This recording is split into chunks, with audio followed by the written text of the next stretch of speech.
इस तरह के वीडियो क्लिप और पिक्चर सोशल मीडिया पे खूब वायरल हो रखे हैं। बांग्लादेश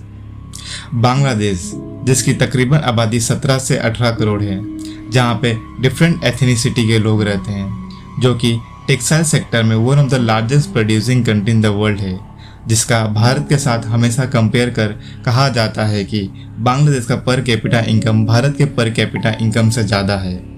जो कंट्री कोविड-19 से रिकवर कर अपने ग्रोथ के रास्ते पे थी, अचानक से ये संकट कहाँ से आ पड़ी।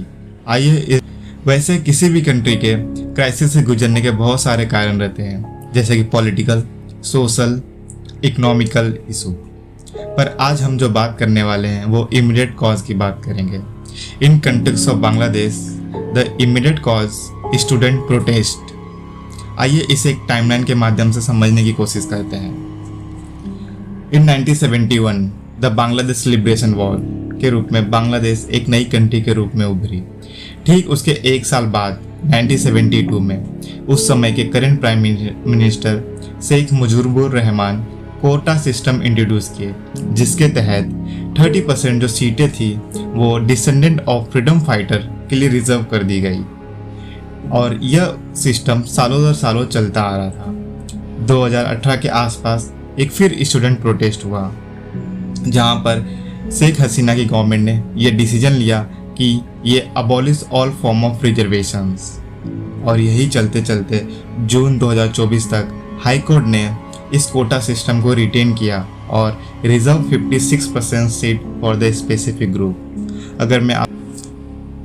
अगर मैं आपसे लेटेस्ट डेवलपमेंट की बात करूं, as per the associated press 93% quota on the base of merit, but still 5% quota are reserve for descendant of the freedom fighters, and that led to huge protest among the student. यहाँ तक कि prime minister को resign कर country छोड़ना पड़ा। अगर आप India के मैप को ध्यान से देखेंगे तो आप पाएंगे कि साउथ में श्रीलंका, वेस्ट में पाकिस्तान, नॉर्थ में चाइना और ईस्ट में म्यांमार और बांग्लादेश। हाल में ही श्रीलंका एक इकोनॉमिक क्राइसिस से गुजरा है। पाकिस्तान के साथ हमारे रिश्ते हमेशा ही सही खराब रहे हैं, और चाइना के साथ हिंदी चीनी भाई भाई के बाद हमारे रिश्ते कभी सुधरे ही नहीं। अगर आप ईस्ट में देखें तो म्यांमार में 2021 में ही मिलिट्री coup, और सेम यही बांग्लादेश में हुआ।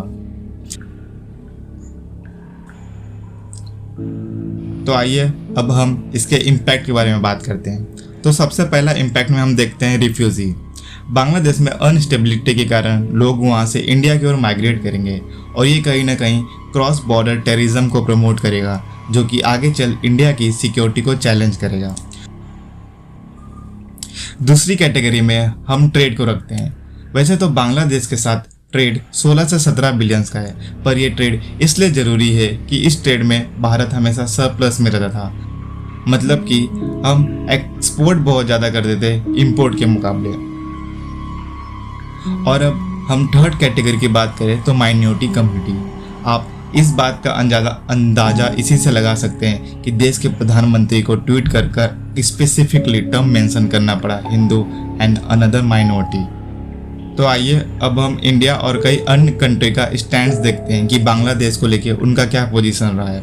अगर हम इंडिया की बात करें, I would like to quote doctor S Jaishankar, we are also monitoring the situation with regard to status of minorities. और अगर मैं यही बात करूं अमेरिका की, तो वहाँ के जो स्पोक पर्सन है मैथ्यू मिलर ने बांग्लादेश पीपल के साथ समर्थन कर वहाँ की जो इंटरिम गवर्नमेंट है उन्हें वेलकम कहा है।